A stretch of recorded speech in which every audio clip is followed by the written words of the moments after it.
You can sit down, but don't fool yourself. You are not welcome. My son's words hit my soul like hammers. There I was, in the most elegant restaurant in the city, surrounded by my family, who looked at me as if I were a beggar. What none of them knew is that I had paid for every last dollar of that dinner. If this story moves you, subscribe. Every day there's a new story that could be yours. Tell us where you're watching from. My name is Edward Miller. I'm 62 years old. And that night, I discovered that a father's love can become the greatest humiliation of his life. I was at the Royal Steakhouse, one of those places where each plate costs what I earned in a week when I started working. My son Ryan had organized his 35th birthday dinner there. I arrived on time as always, wearing my best light blue shirt, which I had ironed 3 times that afternoon, and the black shoes I shined until they gleamed like mirrors. When I walked into the restaurant, I felt the air conditioning hit my face, and my shoes sounded different on the marble floor. I saw the large table at the back, decorated with white tablecloths and crystal glasses that reflected the golden lights from the ceiling. My whole family was there. Ryan, in his designer gray suit that I knew cost more than my 2 months' salary, his wife Jessica in a red dress that made every waiter turn to look at her, and my 8-year-old grandson, Sam, playing on his tablet while waiting for the food to arrive. I walked toward the table with my heart pounding, carrying the gift I had bought for Ryan, an Italian leather wallet that had cost me $150, money I had saved by selling used parts at the garage where I worked on weekends. "Happy birthday, son," I shouted from a distance, holding up the gift wrapped in gold paper, but when I reached the table, Ryan didn't even get up from his chair. He looked me up and down, as if evaluating whether I deserved to be there, in that elegant place where he felt like a king. "You can sit down," he said in a cold voice I had never heard from him, pointing a finger at an empty chair at the other end of the table, as far away from him as possible. "But don't fool yourself, Dad. You are not welcome here." The words hit my stomach like stones. The noise of the restaurant continued. The waiters kept walking, the music kept playing, but for me, everything had stopped. Jessica froze, my in-laws looked down, and Sam, my little grandson, asked with that soul-crushing innocence, "Why are you talking to Grandpa like that, Daddy?" I just stood there like an idiot, feeling the shame rise from my feet to my head. The tables next to us had turned to look. An older woman looked at me with pity, as if she had witnessed something she shouldn't have seen. The waiter who was approaching to take our order discreetly moved away, realizing that something very personal and painful was happening at that table. I could only walk to that empty chair, dragging my feet as if they weighed tons, wondering what I had done so wrong for my own son to treat me like a stranger. What Ryan didn't know, what none of them knew, is that I had been in that same restaurant exactly 1 week before. I had spoken with Mr. Thompson, the manager, a man my age who reminded me of my dad by the way he rolled up his shirt sleeves when he worked. I explained that my son was going to celebrate his birthday there, that I wanted to give him a surprise, that I didn't want him to worry about the bill. "How many people are coming?" Mr. Thompson asked me. "About 15, I said. "Then let me calculate." He took out his calculator, and after a few minutes he said, "It will be $450, Mr. Miller." $450. It was exactly what I earned in a month working part-time at Mr. Henderson's garage, repairing old cars and selling used parts. But I didn't think twice. I took the brown paper envelope from my pocket where I kept my savings, money I had saved dollar by dollar for 6 months, denying myself even a soda with my lunch to save up. "Here it is," I told Mr. Thompson, handing him the wrinkled $10 and $20 bills. "I want my family to have the best. My son is celebrating his birthday, and I don't want him to worry about a thing." As I sat in that corner chair, I remembered how Mr. Thompson had smiled when I gave him the money. "Your son is very lucky to have a father like you, Mr. Miller," he had said. "Not many fathers would do this," I had replied. "You just want to see your family happy, right?" Now, seeing Ryan speak so coldly, I wondered if Mr. Thompson would still think the same. I wondered if I had been a fool to spend my last savings on a dinner for someone who saw me as a burden. For the next hour, I was completely invisible at that table. Ryan talked about his successes at work, how he had gotten a promotion, his plans to buy a bigger house in Lincoln Park. Jessica added comments about how smart her husband was, how he had achieved everything through his own effort. My in-laws were impressed, asking questions about his job and congratulating him on every achievement. No one spoke to me. No one asked me how I was. It was as if I were a ghost sitting at that table. I ate my steak in silence, chewing slowly as I listened to my son narrate his life as if it were a blockbuster movie. Nobody gave me anything, he said with pride. Everything I have I earned with my own sweat. Every word was like a knife in my chest. I remembered the nights I had worked extra shifts to pay for his private university, the times I had sold my tools to cover his expenses, the loans I had taken out so he wouldn't have to worry about anything. But there he was, erasing me from his story as if I had never existed. When the time came to pay the bill, Ryan took out his gold credit card with a satisfied smile. "This dinner is paid for by a self-made man," he told Jessica as he kissed her on the cheek. Everyone at the table applauded. It was at that moment that Mr. Thompson approached our table with a kind smile. "Excuse the interruption," he said politely, "but the bill was already covered last week." Ryan frowned, confused. "What do you mean it's covered? There must be a mistake." Mr. Thompson looked directly at me and smiled. "There's no mistake, young man. Your father already paid for everything in advance." The silence that followed was like the one before an earthquake. To understand why my soul shattered into pieces that night, you have to know where I come from. My story began in a small town in Texas, where my father, Evan Miller, worked from sunrise to sunset, hammering copper to make pots and pans that he later sold at the market in a bigger town for $30 each. We were 8 siblings, and I was the oldest. So when I turned 12, my father sat me down under the mango tree in the yard of our adobe house and told me with teary eyes, "Edward, son, I need you to leave school. Without your help, your brothers and sisters won't have anything to eat." That same week, I left my books and started learning my father's trade. My child's hands became calloused from the hammer. My fingers were burned 1,000 times by the hot copper, and my dreams of being a teacher faded away. While other kids my age were playing marbles in the town square or chasing chickens, I was in my father's workshop, sweating under the midday sun, learning that life was work and nothing more. But every night when my mother, Hope Miller, thanked me for helping the family, I promised myself that my son would never go through what I was going through. At 18, when I knew how to make anything with copper and had helped my younger siblings continue their studies, my father called me under the mango tree again. This time he told me something that changed my life. "Edward, there's no future for you in this town. You're too smart to stay here hammering copper your whole life. Go to the city, find your way, and when you have children, give them what we couldn't give you." With $50 I had saved selling my own pots and a cardboard suitcase my Uncle Abe lent me, I took the bus to Chicago. The last memory I have of my town is seeing my father waving goodbye as tears streamed down his cheeks. I arrived in the city knowing no one, sleeping at the bus station for the first 2 weeks, washing up in public restrooms at the market, and eating only tortillas with salt because it was all I could afford. In the mornings, I walked the streets looking for work, knocking on doors at mechanic shops, factories, anywhere I thought they might need someone who knew how to work with their hands. After 20 days of being told no jobs, "Come back next week, we have nothing for you," I arrived at the Golden Chassis Garage in a working-class neighborhood, where Mr. Peterson saw my calloused hands and said, "You know how to work, kid. You start tomorrow." I spent the best years of my youth in that garage. Mr. Peterson not only taught me how to repair cars, but he taught me how to read technical manuals, how to treat customers with respect, and most importantly, he taught me that an honest man will always have work. "Edward," he would say while showing me how to change a transmission, "the difference between a good mechanic and a bad one isn't in the tools he has, but in the desire to learn he carries inside." I worked from Monday to Saturday from 6 in the morning until 8 at night, and on Sundays, I studied at the public library, reading books on mechanics and management that were hard for me to understand, but I knew they would be useful someday. At 25, I met Linda Harris, a beautiful girl who worked at the bakery 3 blocks from the shop. Every day, I would stop by to buy bread for lunch, and little by little, we started talking. Linda had a smile that lit up my whole week, and a way of speaking so sweet it made me forget how tired I was from work. We started dating after 6 months of me asking her to walk with me through Lincoln Park every Sunday. We got married 2 years later in a small church, with a simple but loving ceremony, attended only by our families and a few friends from the shop. Our honeymoon was a weekend trip to a lakeside town, riding in a boat a friend of Mr. Peterson's lent us, eating street food, and drinking while mariachis sang to us, because Linda had told them we just got married. I remember that night in the cheap little hotel where we stayed. Linda hugged me and said, "Edward, we're going to have very happy children, because they'll have a father who knows what it means to work with love." I promised her that our children would never experience the hardships I did, that they would have all the opportunities I lacked. When Ryan was born, on the 23rd of September 1989, I cried like I had never cried before in my life.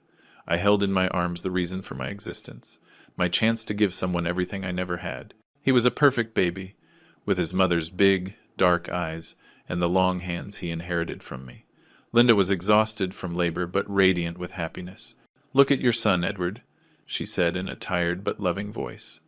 "This boy is going to have the hardest working dad in the world." That night I stayed awake by his crib, watching him breathe, silently promising him that he would never feel what it's like to be hungry, never have to drop out of school, never have to leave home searching for a better future.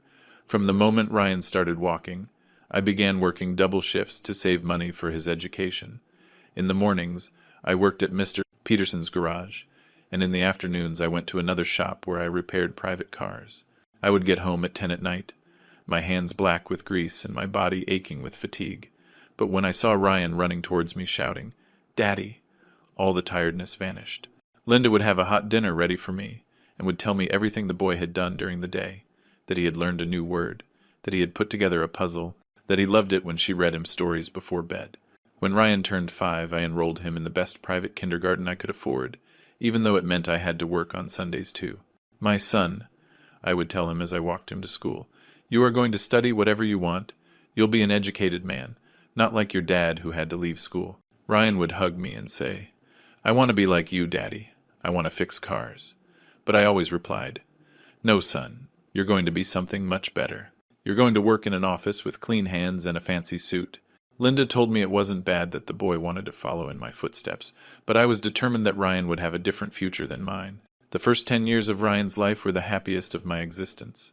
Every day that passed, I watched him grow into a smart, studious boy, full of dreams. He got straight A's, participated in school plays, won math competitions. All the teachers told me my son was special, that he had a bright future ahead of him. I felt like the proudest dad in the world. Linda and I made plans for when Ryan grew up, that he would go to university, have a profession, and give us studious grandchildren. I never imagined that this child who hugged me every night before sleep, who told me, "I love you, Daddy," with such affection, would one day tell me I wasn't welcome at his table. When Ryan turned 15, I knew what my greatest sacrifice would have to be: selling the little house Linda and I had bought in a modest neighborhood. It was a small house, but it was ours, with 2 bedrooms, a patio where Linda grew her mint and basil plants, and a garage where I kept my tools. It had taken us 12 years to pay it off, but when I saw the tuition fees for private high schools, I knew there was no other way. "Linda," I said one night as we were eating quesadillas and refried beans, "we have to sell the house. Ryan needs to study at the American Academy if we want him to get into a good university." Linda was quiet for a moment, looking at the walls we had painted together, and then she said, "Do what you have to do, Edward. For our son, any sacrifice is worth it." We sold the house for $30,000 and moved into a small rented apartment in an industrial area, where the noise of the trucks kept us awake, and where Linda had to climb 4 flights of stairs carrying grocery bags because there was no elevator. But every morning when I saw Ryan leave in his navy blue uniform from the American Academy, carrying his backpack full of English books, I felt like the most successful man in the world. "How was school, son?"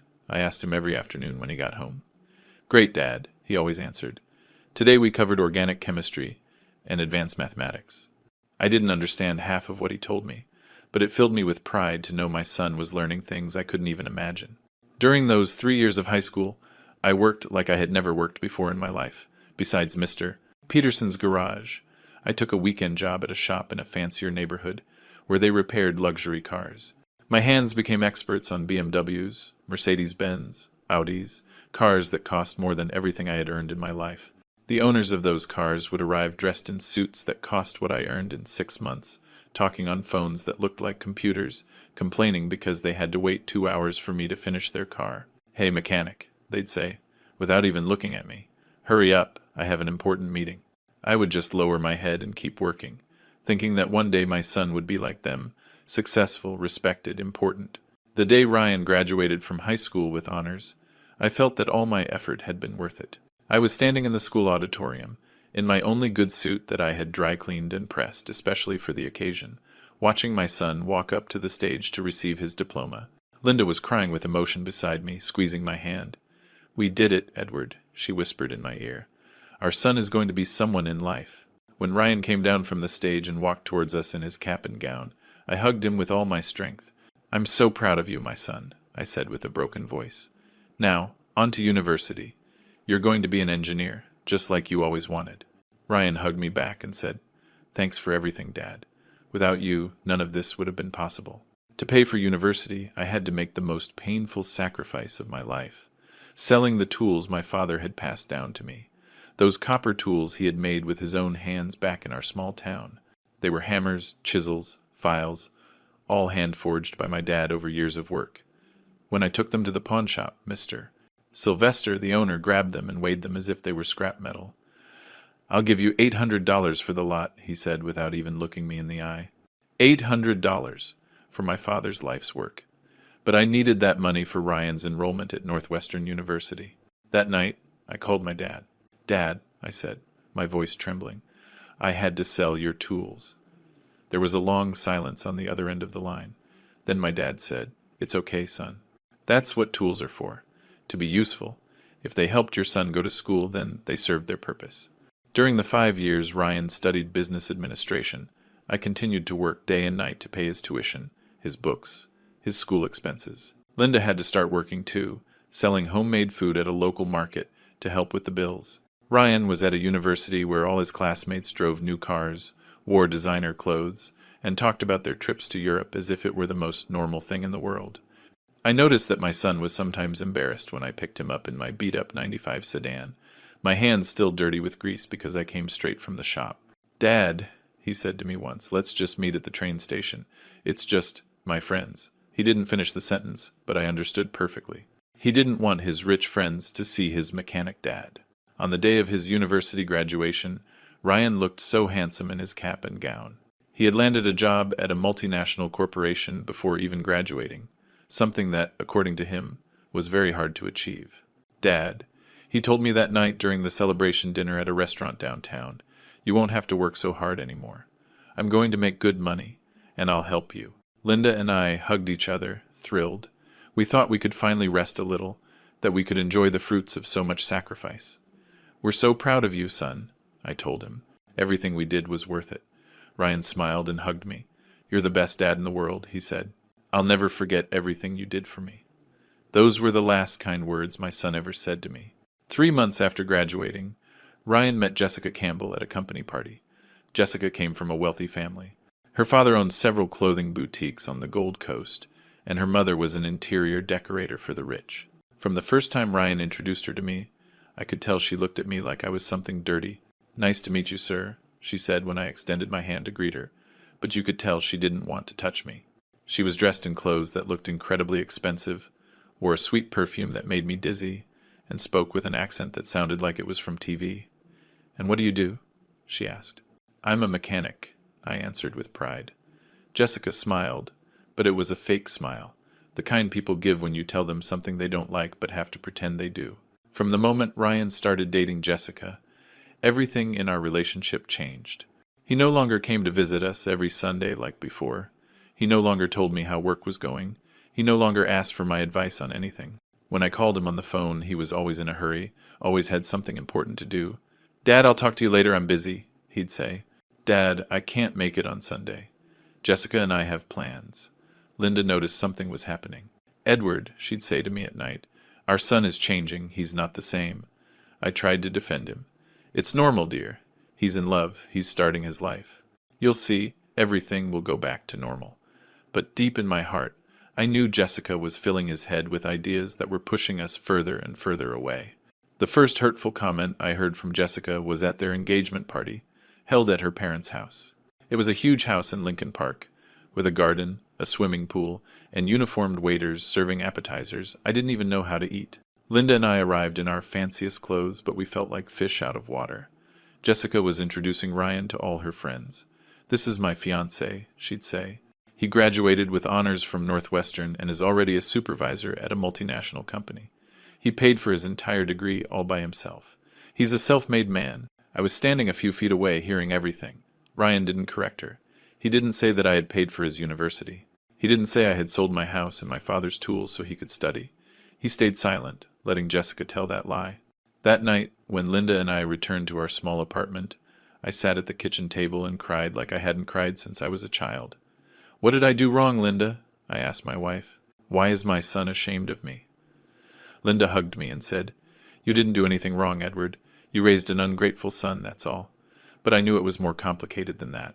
I had wanted so badly to give Ryan a better life that, without realizing it, I had taught him that where he came from was worthless. I had taught him that being a mechanic was something to be ashamed of. I had taught him that having money was more important than having dignity, and now I was paying the consequences of my own mistakes. The first public humiliation I experienced with my son was at his and Jessica's wedding, held at a fancy estate, a place so elegant I had only seen it in magazines. Linda and I arrived early, as we always do, dressed in our best clothes. I wore a navy blue suit I had bought especially for the occasion, and Linda wore a pink dress she had a local seamstress make. When we entered the garden, where the ceremony was to take place, we realized we were the only ones who seemed out of place. All of Jessica's guests arrived in new cars, the men in expensive-looking suits, and the women in dresses that sparkled as if they had real diamonds. We felt like two country folk lost in a city of the rich. During the ceremony, I couldn't help but cry when I saw my son standing at the altar, so handsome in his black tuxedo, waiting for his bride. I remembered the little boy I walked to his first day of school, the young man who hugged me when he had nightmares, the boy who used to say, "I want to be like you, Dad," when he saw me working in the shop. Jessica arrived dressed like a princess, in a white gown, with a train so long it took 3 girls to carry it. When the priest asked, "Who gives this woman?" Jessica's father, Mr. Campbell, stood up proudly and walked to the altar. But when it was time for the priest to ask about Ryan, my son simply said, "I give myself." He didn't even look at me. I was there, in the 3rd row, waiting for him to mention me, to say, "My father gives me away," but it never happened. At the reception, things got worse. The planners had set up a special table for the parents of the bride and groom, but when Linda and I went to sit down, we saw there were only 4 chairs, for Mr. and Mrs. Campbell, and for 2 other people we didn't know.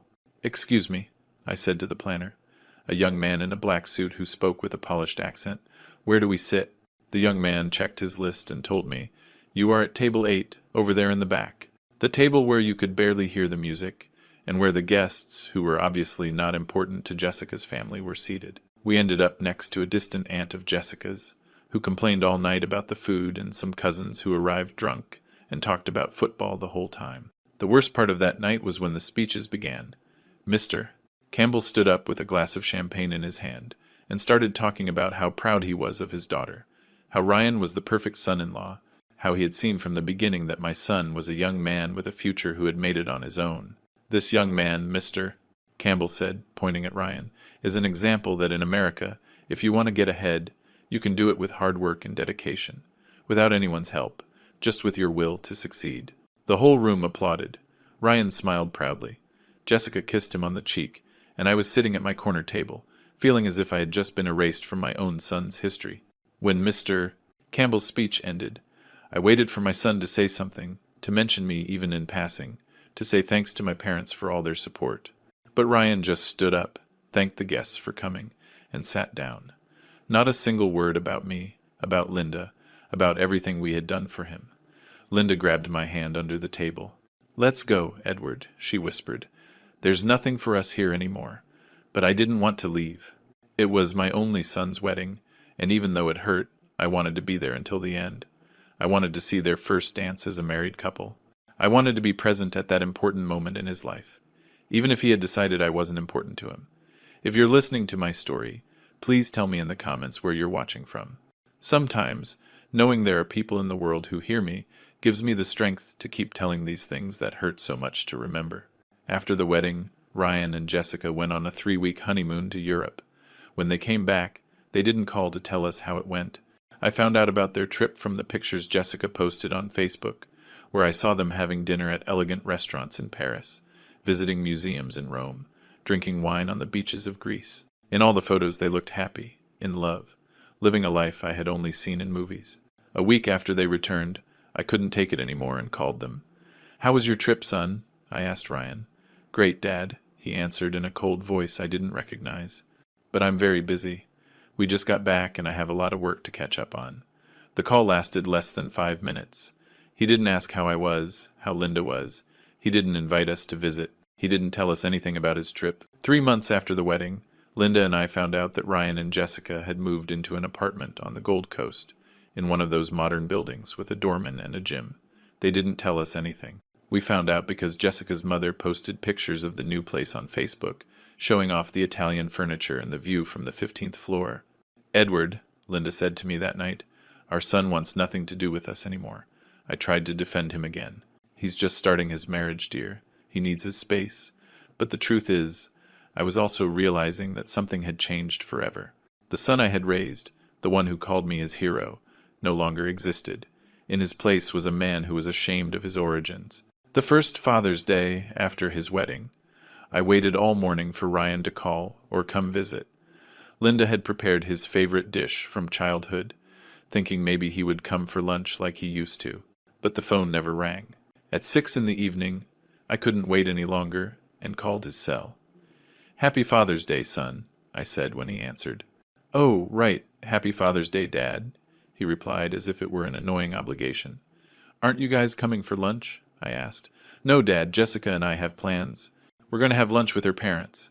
That night, Linda and I ate alone, in silence, feeling how our table had become too big for just 2 people. The first Christmas after his wedding was the saddest of my life. Ryan called us on December 23rd to say they wouldn't be spending Christmas Eve with us. "We already promised to go to Jessica's family," he said. Linda had bought a turkey, made cookies, and decorated our small apartment with the same Christmas ornaments we had used since Ryan was a child. Everything was ready for a family dinner that never happened. On the night of the 24th, Linda and I had dinner alone, looking at Facebook pictures of the Christmas dinner at the Campbell's house, where Ryan appeared smiling next to his father-in-law, as if Mr. Campbell were his real dad. That night I cried myself to sleep, wondering at what point I had lost my son. But the biggest humiliation came last year, when my grandson Sam was born. Linda and I found out about the birth on Facebook in a post Jessica made with a picture of the baby and a caption that read, "Welcome to the world, Sam Miller Campbell. You already have your grandparents Armando and Esperanza waiting for you with all their love." It didn't mention that the baby also had other grandparents. It didn't mention that Linda and I existed. When I finally got to speak with Ryan, 3 days after the birth, I asked him, "Why didn't you let us know the baby was born?" His answer hurt me more than any physical blow I had ever received. "We were just really busy with the paperwork, Dad. You know how these things are. A lie." What was really happening was that Jessica didn't want us to be the first to meet her son. When we were finally able to meet Sam, 2 weeks after he was born, Jessica received us in her apartment as if we were annoying visitors. "You can only stay for an hour," she said, "because the baby needs to rest." During that hour, she didn't let us hold the baby, didn't offer us a glass of water, and stood next to us as if we were going to steal something. Ryan wasn't even home. "He's at work," Jessica told us. As we were leaving, Linda said to me in the elevator, "Edward, that woman hates us." And for the first time, I had to accept that my daughter-in-law had turned my son into a stranger. That night, I realized that if I wanted to have any relationship with my grandson, I would have to start doing things in secret, without Ryan knowing, and so my secret life as an invisible grandfather began. After that first cold visit to Jessica's apartment, I made a decision that changed my life. If my son no longer wanted me as part of his family, then I would be Sam's ghost grandfather. I started researching which school they were going to enroll him in, how much the tuition was, what the child needed that his parents might not be able to provide. I became a detective of my own family. I followed Jessica's Facebook posts to know where they took the boy, what things he liked, when he had doctor's appointments. Linda would tell me, "Edward, this isn't right. You shouldn't have to spy on your own grandson." But I felt it was the only way to remain a part of his life, even if from the shadows. When Sam turned 3, I found out through Facebook that they were going to enroll him in Little Geniuses preschool, a private school in Lincoln Park that cost $800 a month.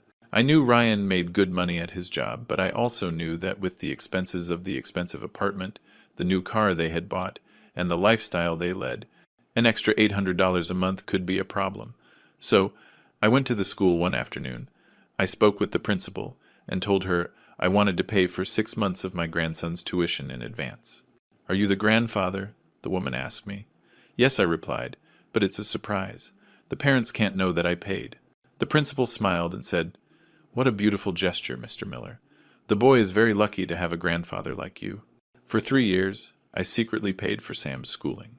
Every month, I would religiously go to Little Geniuses and give the principal the tuition money. To get that $800 a month, I had to work 7 days a week, Monday to Friday at Mr. Peterson's shop, and on weekends repairing cars on the street, under the sun or rain, with my tools spread out on the pavement. My hands became rougher, my back got tired faster, but every time I saw pictures of Sam on Facebook, learning English or playing during recess at his nice school, I knew all the effort was worth it. The problem was that Ryan never wondered how he could afford such an expensive school. At the Campbell family gatherings, which I saw through Jessica's photos, I heard my son boast that he alone was paying for his son's best education. "It's a sacrifice," he would say in the Facebook comments when someone asked about the school, but Jessica and I believe that education is the most important thing. We tighten our belts to give Sam the best. I would read those comments on my old phone, sitting in my apartment, and wonder how my son could live so peacefully with that lie. Did he really believe he was paying for everything himself? Or did he know the truth and just find it convenient to pretend he didn't? The situation became more complicated when Sam started getting sick often. He was a child who caught colds frequently, had ear infections, and needed frequent visits to the pediatrician and expensive medicines. Jessica would post complaints on Facebook about how expensive it was to keep a child healthy, about how their health insurance didn't cover everything, about how they had to pay for private consultations because the public health system had months-long waits for appointments. I would read those posts, and it pained me to know my grandson was sick and I couldn't even call to ask how he was. So I decided to do something about it. I found the doctor who treated Sam, the pediatrician, and I went to his office. "Doctor," I said, "I'm Sam Miller's grandfather. I want to pay in advance for all the consultations and medicines the boy will need this year." The doctor looked at me strangely. "Do they need it?" I replied. "And they can't know. It's complicated." The doctor looked at me with a mix of confusion and tenderness. "Sir, in 30 years of being a pediatrician, I've never had something like this happen. Are you sure you want to do this?" I took out the $1,500 I had saved from selling my old television and some furniture we no longer used from my pocket. "I'm sure, doctor. My grandson can't be sick for lack of money." For that entire year, Sam received the best medical care without Ryan and Jessica paying a single dollar. Every time the boy got sick, Jessica took him to the doctor, and the doctor would tell her that everything was covered. It must be the insurance, Jessica thought, and never investigated further.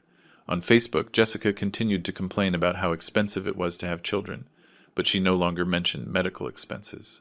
I would see her post pictures of Sam at the doctor's office, always smiling after his appointments, and I felt good knowing that my money was helping my grandson stay healthy. But I also felt sad that I had to be a secret grandfather, unable to hug my grandson when he was sick, unable to be there when he needed me.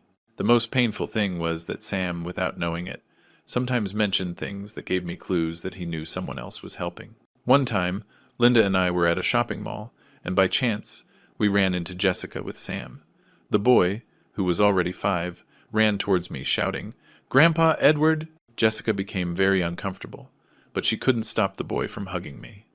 "Grandpa," Sam said to me, with that innocence of children, "my teacher says I have a guardian angel who pays for my school. Do you know who it is?" Jessica turned red with embarrassment and told Sam, "Don't be silly, sweetie. Your daddy pays for your school." But Sam kept looking at me with those big, intelligent eyes as if he knew I had something to do with his guardian angel. Last year, when Sam turned 6, Ryan and Jessica threw a big party at a venue in a wealthy neighborhood. I saw the pictures on Facebook. Clowns, magicians, a table full of expensive gifts, and all the kids from Sam's school running around a huge garden. Linda and I were not invited. We didn't even know it was his birthday until we saw the pictures the next day. "Edward," Linda said to me that night, "we can't go on like this. It's too much pain." But I didn't know how to stop. I had been the invisible grandfather for so long that I no longer knew how to be a normal one.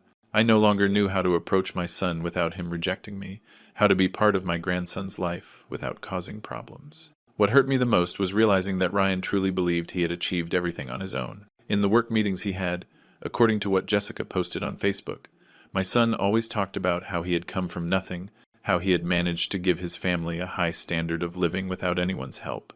"My husband is an example of overcoming adversity," Jessica wrote in her posts. "He made himself from the ground up, and now he can give our son everything he didn't have."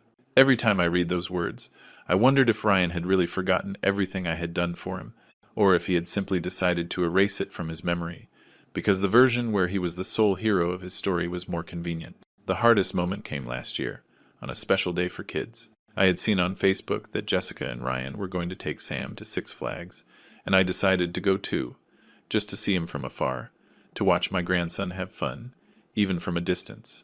I wore my baseball cap, so they wouldn't recognize me, and sat on a bench near the rides. I watched Sam ride the roller coaster, laugh with the clowns, eat cotton candy with his parents.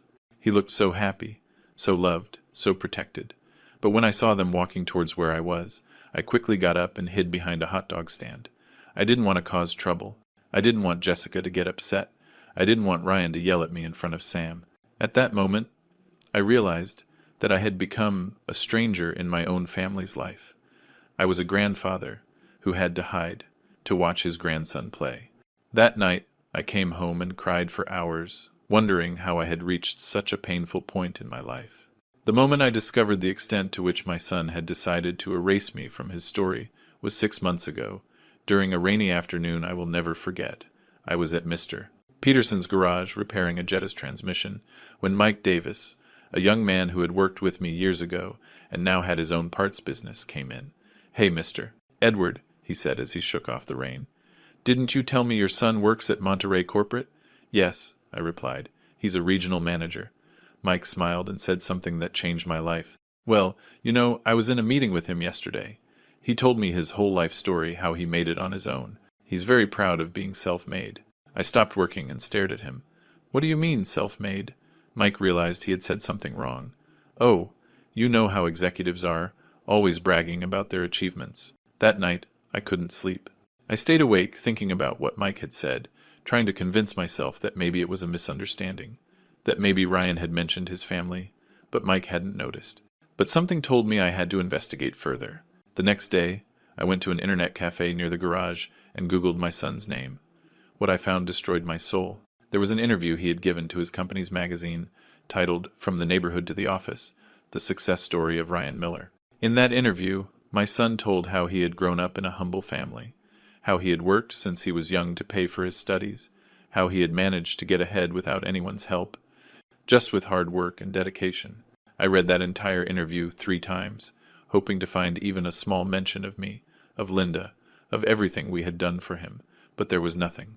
In the interview, Ryan said, "My parents always believed in me, but from a young age, I knew I had to fend for myself. I worked as a private tutor to pay for my university. I sold products from a catalog. I did everything not to be a burden on my family." Lies. All lies.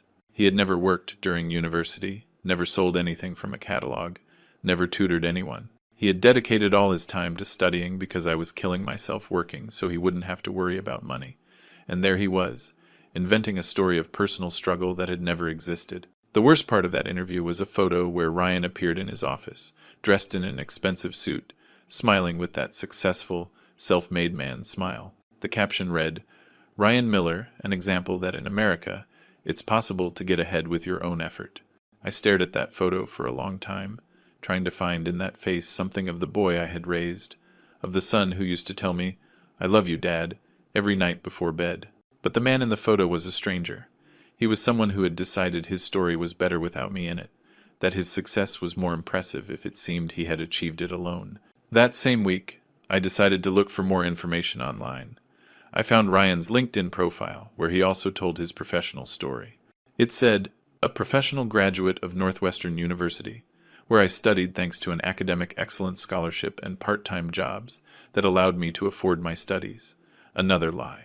Ryan had never had any scholarship.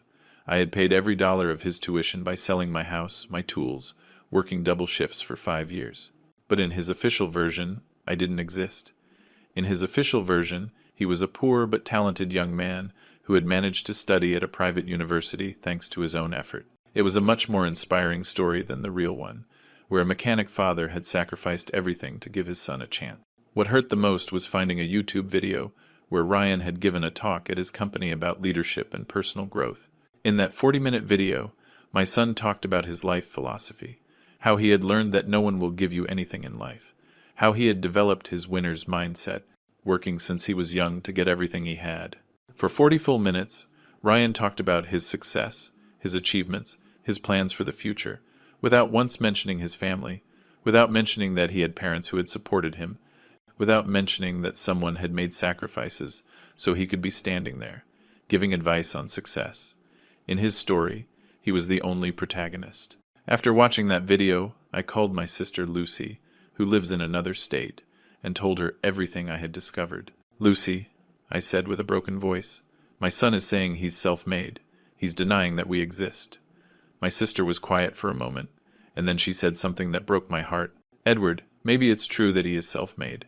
Maybe everything you did doesn't count, because he never asked for it." Her words hurt me, but they also made me think. Was it possible that Ryan really believed he was self-made? Was it possible that he had erased all my sacrifices from his memory? Or had he simply decided it was more convenient to pretend they hadn't existed? A week after that call with my sister, I decided to do something I had never done before: investigate how Ryan spent his money. If he really was self-made, if he was really paying for everything with his own salary, then he had to be very tight on money. But when I checked his social media, I saw that he and Jessica were still living like rich people. Dinners at expensive restaurants, beach vacations, designer clothes, new cars. How could he afford all that if he was also paying for Sam's school, the rent for the apartment, and all the expenses of an upper-class family? The answer was obvious. He wasn't paying for everything. I was still secretly paying for Sam's school, still paying for his medical consultations. And there were probably other things he wasn't paying for, but he also didn't know where the money was coming from. That's when I realized something terrible. Ryan had not only decided to erase me from his public story, but he had also decided to erase me from his private one. He had lived for so many years receiving financial help from me without acknowledging it that he didn't even realize that help existed anymore. For him, the money I put in for Sam's school, for his medicines, for other things, just appeared as if by magic. He had become so used to receiving without being grateful that he no longer even wondered where the extra resources came from. He had normalized the fact that his life was easier than it should be on his salary, without ever asking why. The most painful realization was that Jessica knew perfectly well what was happening. She was the one who managed the household finances, the one who paid the bills, the one who noticed when something cost less than expected, or when there was extra money they couldn't explain. But Jessica had decided to keep quiet, probably because it suited her for her husband to seem more successful than he really was. It suited her for Ryan to be seen as a man who could support his family at a high level, without anyone's help. It suited her for her friends to think she had married a self-made man, not the son of a mechanic who still depended on his father's help. That night, after discovering the whole truth, I sat at my small kitchen table and wrote a letter I never sent. In that letter, I told Ryan everything I had discovered, everything that hurt me, everything I had done for him without him knowing. I called him out for erasing my story, for turning my sacrifices into lies, for deciding it was better to pretend he was self-made. I wrote 10 pages by hand, crying as I wrote each word. But when I finished, I tore the letter into small pieces and threw it in the trash. I realized there was no point in confronting someone who had decided I didn't exist. I realized I had to find another way to reclaim my dignity, another way to make my son understand what he had lost by erasing me from his life. And that's when I started planning the moment that arrived that night at the Royal Steakhouse. 2 months ago, I received a call that filled me with hope for the first time in years. It was Ryan, and from the way he spoke, he sounded like the loving son he had been before marrying Jessica. "Dad," he said in a soft voice I hadn't heard in a long time, "how have you been? It's been a while since we talked." My heart started to pound. Linda was washing dishes in the kitchen and motioned to me, asking who it was. When I told her it was Ryan, she dropped everything and came closer to listen. "I'm fine, son," I replied, trying to hide the emotion in my voice. "Just working, as always." There was a long pause on the other end of the line, as if Ryan was thinking about what to say. Then he surprised me with something I never expected. "Dad, I want to invite you to dinner for my birthday. A lot has happened, and I think it's time we talked." When I hung up the phone, Linda and I hugged as if we had just received the best news in the world. "Did you hear that, dear?" I said with tears in my eyes. "Our son wants to talk. He wants to fix things." Linda was crying with happiness, too. "I knew this would happen, Edward. A son can never go that long without missing his parents. Ryan realized he needs us." That night, we couldn't sleep from the excitement. We made plans for everything we were going to say, how we were going to mend our relationship, how we could finally be normal grandparents to Sam. For the first time in years, I felt like life was giving me a second chance at happiness. The next few days were the happiest I'd had in a long time. I bought a new shirt, a sky blue one that Linda said made me look very handsome. I took my only dress shoes to the cobbler to have them fixed and made like new. Linda cut my hair in our kitchen, as she had done for 30 years of marriage. "You look so elegant, Edward," she said as she adjusted my shirt collar. "Ryan will be so proud to have such a handsome dad." I looked at myself in the bathroom mirror and felt young again, like when I was dating Linda and would get ready to take her to the movies on Sundays. Ryan had told me the dinner would be at the Royal Steakhouse, one of those fancy places I had never been to. "It's a special place, Dad," he had said on the phone. "I want to celebrate my birthday in a big way, and I want you to be there." When he said that, I felt that my son had finally realized I was important in his life, that his birthdays weren't complete without his dad. A week before the dinner, I went to the restaurant to check it out, to know how to dress, so I wouldn't make a fool of myself in front of Jessica's family. When I arrived, I was impressed. White tablecloths, crystal glasses, waiters in elegant uniforms, and decor that looked like it was from a movie. That's when I spoke with Mr. Thompson, the restaurant manager, a man my age who reminded me of my father in the respectful and kind way he spoke. "My son is celebrating his birthday here," I told him. "About 15 family members are coming. I want to pay for everything in advance, as a surprise." "Mr. Thompson smiled and asked, "Is this a reconciliation?" I don't know why, but I told Mr. Thompson my whole story. I told him that my son and I had been distant for years, that this dinner was my chance to fix things, that I wanted to show him I was still his dad, and that I was proud of him. Mr. Thompson listened patiently and at the end said, "Mr. Miller, you are a good father. Your son is very lucky." That afternoon, I withdrew the $450 the dinner cost from my savings account and gave it to him. During the week leading up to the dinner, I was so excited I couldn't concentrate on work. Mr. Peterson noticed my mood and asked me what was wrong. "I'm having dinner with my son, Mr. Peterson," I'd tell him. "We're going to work out our problems." Mr. Peterson, who had known me for so many years, patted me on the back and said, "I'm very happy for you, Edward. A man needs to have a good relationship with his children." I even bought a special gift for Ryan, an Italian leather wallet I had seen in a store downtown. It cost me $150, money I had saved for 3 months selling used parts. But I wanted to give him something nice, something that would show him I thought of him, that his birthday mattered to me. The night of the dinner, Linda helped me get dressed as if we were going to a wedding. She put on my new shirt, tied my tie that had belonged to my father, shined my shoes one more time, and put a little bit of cologne on me that we had bought especially for the occasion. "You look very elegant, my love," she said as she saw me in the full-length mirror we had in the bedroom. "Ryan will be very proud to have a dad like you." Before leaving, Linda hugged me tightly and said, "Edward, tonight will be the start of something new for our family. You'll see, everything will be fine." I gave her a kiss on the forehead and promised to tell her everything when I got back. I arrived at the restaurant 15 minutes early, as I always do when an appointment is important to me. The waiter took me to the table Mr. Thompson had reserved for us, a large, elegant table by a window overlooking the restaurant's garden. I sat there, with my gift wrapped in gold paper on my lap, watching the other guests arrive. Jessica, in a red dress that looked very expensive. Jessica's parents dressed as if they were going to a gala. Ryan's brothers-in-law in suits that shone under the restaurant lights. Everyone looked elegant, successful, like people who belonged in that place. When I saw Sam, my 8-year-old grandson, arrive dressed in a small suit with his hair combed like an adult, my eyes filled with tears of emotion. Ryan arrived exactly at 8, wearing a gray suit that looked more expensive than my entire wardrobe. He looked handsome, successful, like the important man I had always dreamed he would be. When he saw me sitting at the table, he smiled and walked towards me. For a moment, I thought he was going to hug me, that he was going to greet me with the affection he used to show when he was young. My heart was beating so fast I thought everyone could hear it. I stood up from my chair with the gift in my hands, preparing for the reconciliation hug I had been waiting for years. "Happy birthday, son," I shouted with all the joy I had been holding in. But when I reached him, Ryan didn't hug me. He just looked me up and down, as if evaluating whether I deserved to be there.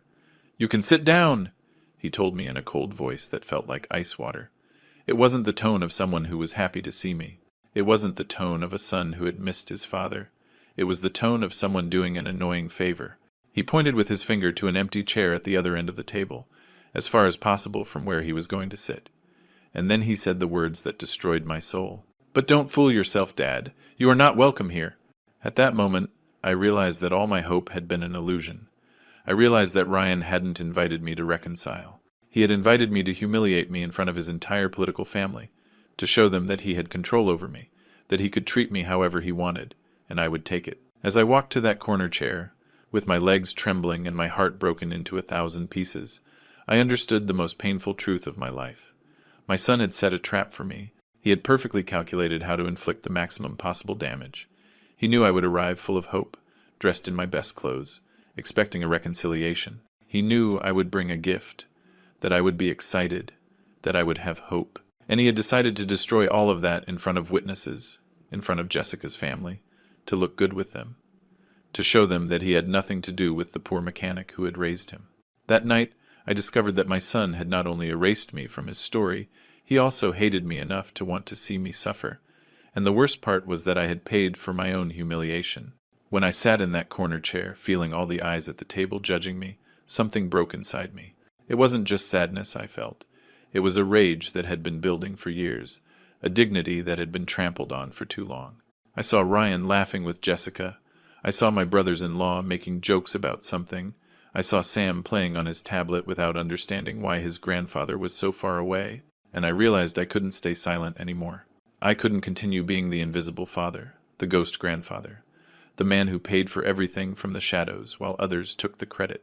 When Mr. Thompson approached to tell us the bill was already paid, when I saw the confused look on Ryan's face, I knew my moment had come. "Yes, son," I said to Ryan, raising my voice so the whole table could hear me. "I paid for this dinner. I paid for it a week ago, when I still believed you wanted me here." The silence that followed was like the silence before an earthquake. Jessica stopped chewing her food. The brothers-in-law stopped talking. Sam looked up from his tablet and looked at me with those big, intelligent eyes. Ryan turned pale, as if he had just seen a ghost. "What are you saying, Dad?" he asked me in a voice that tried to sound annoyed, but I knew was nervous. "I'm telling the truth, Ryan," I replied. "The truth you've been hiding for years." I stood up from my chair and walked to where he was sitting. I took the brown paper envelope from my pocket where I kept all the receipts I had been collecting for months. "You want to know who paid for this dinner?" I said as I placed the first paper on the table. "Your dad. You want to know who paid for Sam's school for 3 years?" I put another paper on the table. "Your dad. You want to know who paid for all of your son's medical appointments?" Another paper. With each receipt I placed, Ryan's face turned redder. Jessica looked at the papers, as if they were bombs that could explode at any moment. The brothers-in-law had stopped eating, and were watching us, as if we were in a play. "You're crazy, Dad," Ryan said, trying to sound self-assured, but his voice trembled. "I pay for all my family's things. I work to support my wife and son." Then I took out the most painful receipt of all, the one from the sale of my house. "What did you pay for your university with, Ryan?" I asked, showing him the paper. "What did you pay for your 5 years at Northwestern with?" Ryan tried to take the paper from me, but I pulled it away. "Your dad sold his house, son. Your dad sold the tools his father had left him. Your dad worked day and night for 5 years so you could study without worrying about a thing." My voice broke as I said those last words, but I kept talking. Jessica was completely silent, but I could see in her eyes that she knew everything I was saying was true. She was the one who managed the household finances. She was the one who had noticed that things were costing less than expected, that there was extra money appearing without explanation. "Jessica," I said, looking at her directly, "you knew someone was helping. You knew Sam had a guardian angel who paid for his school. You knew, didn't you?" Jessica looked down and didn't answer. Her silence was more eloquent than any confession. Jessica's parents looked uncomfortable, as if they were witnessing something very intimate they shouldn't be seeing. "I never asked you for any of that," Ryan yelled, standing up. "I never asked you to sell your house. I never asked you to pay for Sam's school. If you did it, it was because you wanted to." His words hurt me more than any physical blow I had ever received.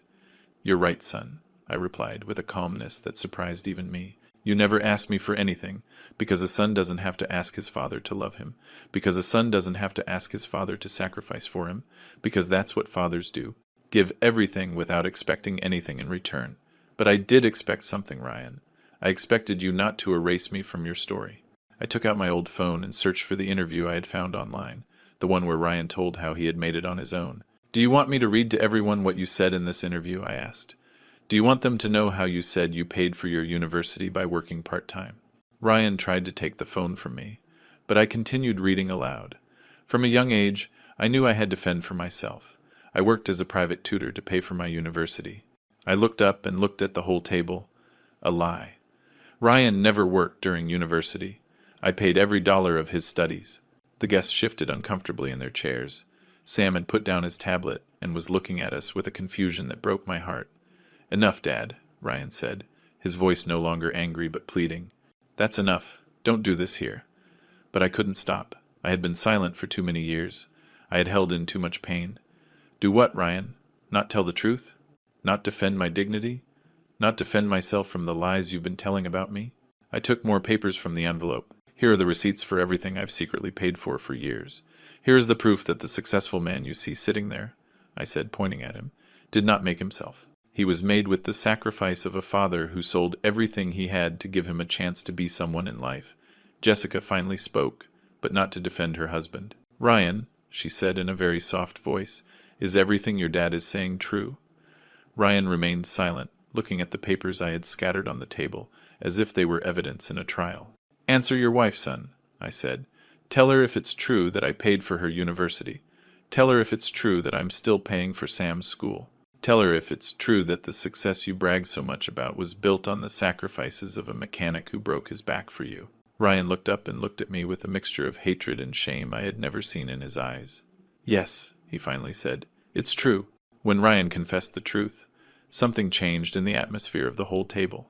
Jessica's parents looked at each other as if they had just discovered their son-in-law was not who they thought he was. The brothers-in-law stopped looking at us as if we were a spectacle, and started seeing us as a broken family. Sam came over to me and took my hand. "Grandpa," he said with that soul-crushing innocence, "why is Daddy lying?" That question from my grandson was the last straw. I knelt down to his level and told him, "Sometimes, sweetie, people forget where they come from. They forget who helped them. But you never forget your grandpa who loves you very much." Sam hugged me tightly, and in that hug, I felt that at least someone at that table still considered me part of the family. I stood up and looked at Ryan one last time. "You've told the truth, son. Now tell me one thing. Did you invite me to this dinner to humiliate me? Was it your plan to make me feel unwelcome in your life after everything I did for you?" Ryan didn't answer, but his silence was answer enough. Jessica was crying silently.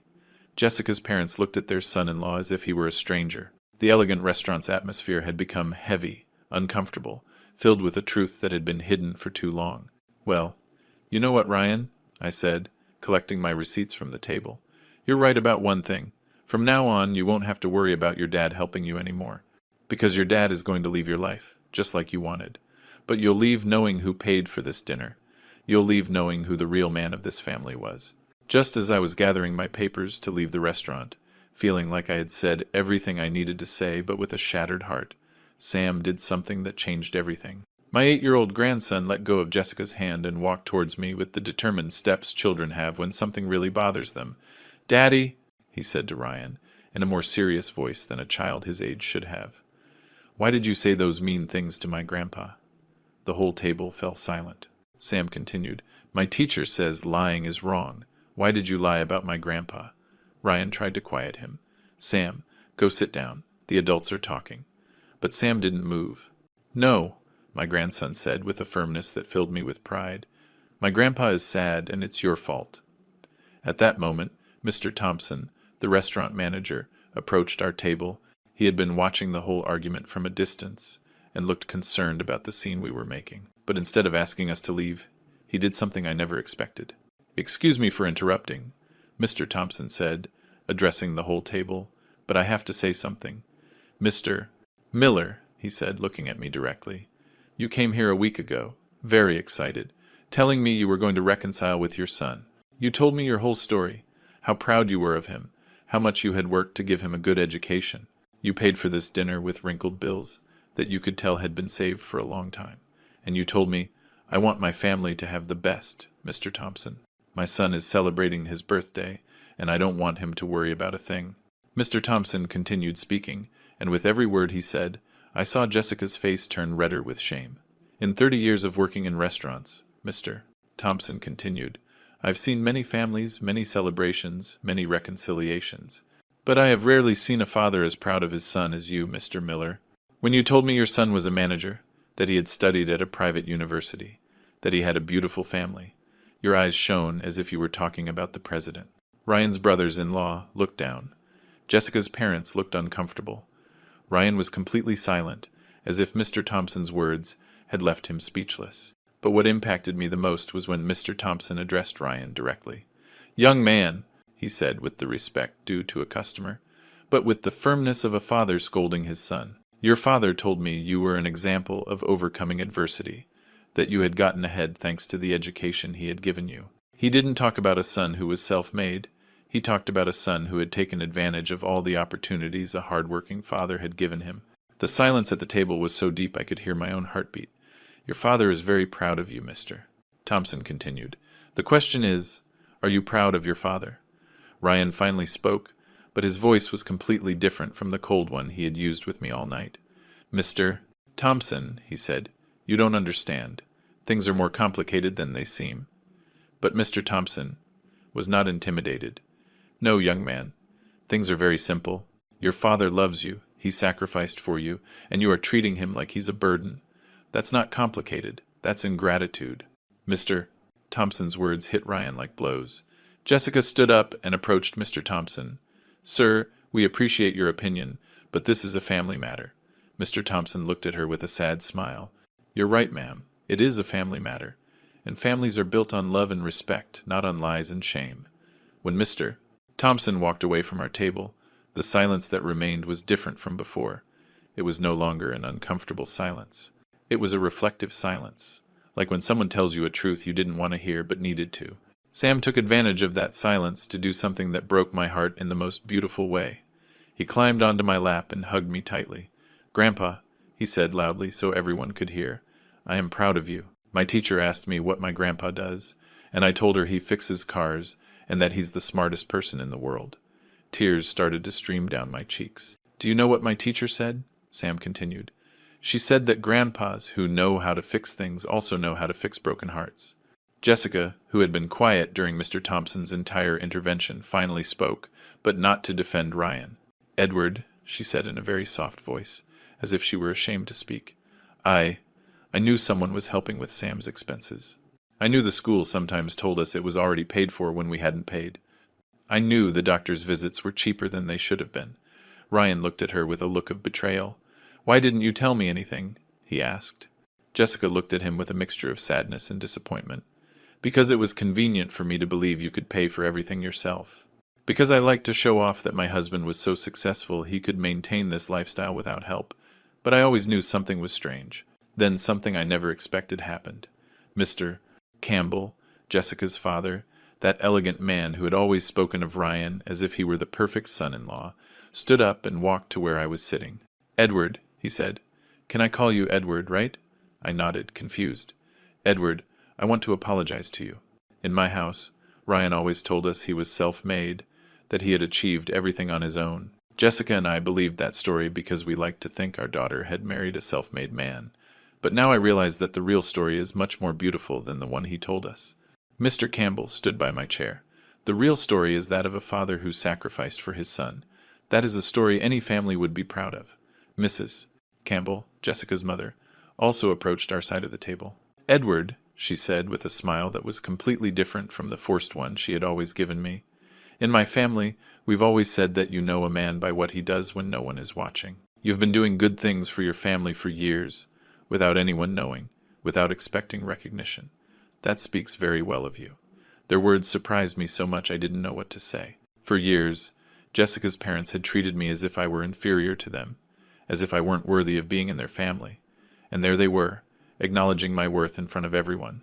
The most powerful moment came when one of Ryan's brothers-in-law, Albert, who had always been the most arrogant of them all, stood up and said something that changed the atmosphere of the entire table. "Ryan," he said to my son, "I always thought you were admirable for being self-made, but now I realize that what's admirable isn't that you're self-made. What's admirable is that you had a father who sacrificed so much for you, and what's sad is that you decided to hide that instead of being proud of it." Albert looked at me directly. "Mr. Edward, I come from a humble family, too. My father was a construction worker his whole life, but I have never been ashamed of him. On the contrary, I always tell my children that their grandfather built houses with his hands so that I could build my future with my mind. The energy at the table had completely changed. Those who once saw Ryan as an example of success now saw him as an ungrateful son. Those who once saw me as a burden now saw me as an admirable father. But the most important thing was that Sam, my little grandson, had heard the whole conversation, and now he understood why his grandfather had been so sad. "Daddy," Sam said to Ryan, with the brutal honesty that children have, "why didn't you tell me that my grandpa paid for my school? Why didn't you tell me that it's because of him that I can study at a nice school?" Ryan tried to answer, but he couldn't find the words. For the first time in years, my son was left without arguments, without lies, without excuses. He was left alone with the truth, and the truth was that he had been an ungrateful son to the father who had loved him the most in the world. After the whole table had heard the truth, after even Jessica's family had recognized me as the man I truly was, I stood up from my chair with a dignity I hadn't felt in years. Sam was still hugging me, and I held him in my arms as I had when he was smaller. "My son," I told my grandson, "your grandfather loves you very much, and everything I did for you I did with love. Never forget that." Sam hugged me tighter and whispered in my ear, "I love you too, Grandpa, and when I grow up, I'm going to be like you." Those words from my grandson gave me a strength I didn't know I had. They gave me the strength to do what I had to do, leave there with my head held high. I looked at Ryan one last time, and for the first time in years, I didn't look at him with sadness or pleading. I looked at him with the tranquility of a man who had told the whole truth and who had nothing left to prove. "Ryan," I said with a firm but hate-free voice, "for 35 years, I was your father. I changed your diapers when you were a baby. I carried you to the doctor when you were sick. I taught you how to ride a bike. I helped you with your homework. I sold everything I had so you could study. I did all of that because I loved you, not because I expected anything in return. But I did expect respect. I expected you not to be ashamed of me. I expected you not to erase me from your story." I paused for a moment to breathe. "Today you have taught me that a father's love is not always enough to raise a good son." Jessica was crying silently, but I didn't feel sorry for her. She had remained silent for years, knowing the truth but allowing Ryan to build his life on lies. "Jessica," I said, looking at her directly, "you knew I was helping. You knew there was a grandfather who loved his grandson so much that he secretly paid for his education. But you stayed quiet because it was convenient for your husband to seem more successful than he really was. Today, you have learned that false foundations, sooner or later, crumble." Jessica didn't answer, but she nodded, as if accepting her share of the blame for everything that had happened. Mr. and Mrs. Campbell approached me before I left. "Edward," Mr. Campbell said, "I don't know if this helps, but I want you to know that from now on, you will always be welcome in our home. We now understand who you really are, and we are very sorry to have unknowingly participated in this injustice." Mrs. Campbell added, "Sam is going to need his grandfather. Children need examples of hard-working and honest men like you. If Ryan and Jessica don't understand that, we do." Their words surprised me, but they also gave me hope. For the first time, I felt that maybe I hadn't completely lost my family. The most difficult moment came when I had to say goodbye to Sam. My grandson didn't understand why I had to leave. Why couldn't I stay for the birthday cake? Why was his dad so serious? "Grandpa," he said with those big, confused eyes, "are you not going to be able to visit me anymore?" I stroked his head and made him a promise I knew I would keep. "My sweet boy, your grandfather will always be here for you. Maybe I can't visit you at your house, but whenever you need me, you'll know where to find me. And when you're older, you'll understand everything that happened tonight." Sam hugged me tightly and said, "Can I come visit you at your house, Grandpa?" Before I could answer, Mrs. Campbell intervened. "Of course you can, Sam. Grandparents are for visiting." As I was heading towards the restaurant exit, Ryan finally got up and walked after me. "Dad, wait," he said in a voice that sounded like the child he had been many years ago. I stopped and turned to look at him. For the first time that night, I saw something in his eyes that I hadn't seen in years. Vulnerability. "What do you want, Ryan?" I asked. My son was quiet for a moment, as if searching for the right words. I didn't want things to end like this," he finally said. "Oh, no?" I replied. "So how did you want them to end? Did you want me to keep paying your bills in secret while you humiliated me in front of your family?" Ryan looked down, and for a moment, I thought maybe he was going to apologize, that maybe he was going to admit his mistake. but his next words confirmed that my son had changed forever. "You just don't get it, Dad," he said. "In my job, in my social circle, having a mechanic for a father doesn't help.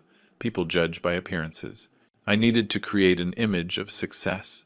His words hurt me more than anything that had happened that night. "Ryan," I said with infinite sadness, "the problem isn't that you have a mechanic for a father. The problem is that you have a heart made of cardboard, and that can't be fixed with money or lies." I turned my back and continued walking towards the exit. When I reached the restaurant door, Mr. Thompson was waiting for me. "Mr. Miller," he said, "I want you to know that what you did tonight was very brave. Not many men have the courage to defend their dignity as you did." I thanked him for his words and shook his hand. "Mr. Thompson," I said, "sometimes a man needs to defend himself, even against his own family." Mr. Thompson nodded. "Your son lost a lot tonight, Mr. Miller. He lost the father who loved him unconditionally. I hope one day he realizes what he's lost." Those words stayed with me all the way home. When I got to my apartment, Linda was waiting up for me, sitting at the kitchen table with a cup of tea in her hands. "How did it go, Edward?" she asked, with a mix of hope and worry in her voice. I sat down next to her and told her everything that had happened. When I finished, Linda hugged me and said, "I'm proud of you, my love. You finally stood up for your dignity. You finally told the whole truth." That night, for the first time in years, I slept peacefully. I slept with the peace of a man who had done the right thing, who had said what he needed to say, who had defended his honor. The following days were difficult, but also liberating. I no longer had to keep secrets. I no longer had to pay bills in secret. I no longer had to pretend it didn't hurt to be ignored by my son. For the first time in years, I could use my money on myself, on Linda, on fixing up our apartment, on treating ourselves to small pleasures we hadn't been able to afford for years because all my money went to helping Ryan without him knowing. Linda and I started planning a trip back to my hometown, to visit my parents' graves, to reconnect with my roots, with the dignity of honest work they had taught me. I realized I had spent so many years living for my son that I had forgotten to live for myself. A week after the dinner at the restaurant, I received a call that changed my perspective on everything.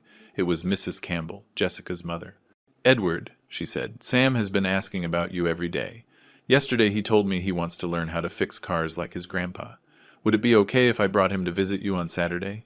That call filled me with a joy I hadn't felt in a long time. I realized that, although I had lost my son, maybe I could get my grandson back. I realized that my story didn't end with Ryan's ingratitude, but continued with Sam's love. On Saturday, when my grandson arrived at my house and asked me to teach him how an engine works, I felt that my whole life had been worth it. I felt that I had planted a seed in that boy's heart, a seed of respect, of gratitude, of love for honest work, and I realized that this was the true inheritance I could leave him. Not money, but values. Not lies about easy success, but the truth about hard work and dignity. That night at the restaurant changed my life forever. I learned that sometimes you have to lose someone to find yourself. I learned that true love is not always returned, but that doesn't mean it wasn't worth giving. I learned that a man's dignity is not measured by the money in his bank account, but by the honesty with which he lives his life. Today, 6 months later, I am a different man. I'm still a mechanic. I still live in my small apartment. My hands are still rough from work, but I am no longer the invisible father, the ghost grandfather, the man who hides to help. Now I am Edward Miller, a man who respects himself and demands respect from others. Sam comes to visit me every Saturday. He is learning to use basic tools. He is learning the story of his great-grandfather who forged copper. He is understanding that honest work is the foundation of a dignified life. And when he grows up, he will tell a different story.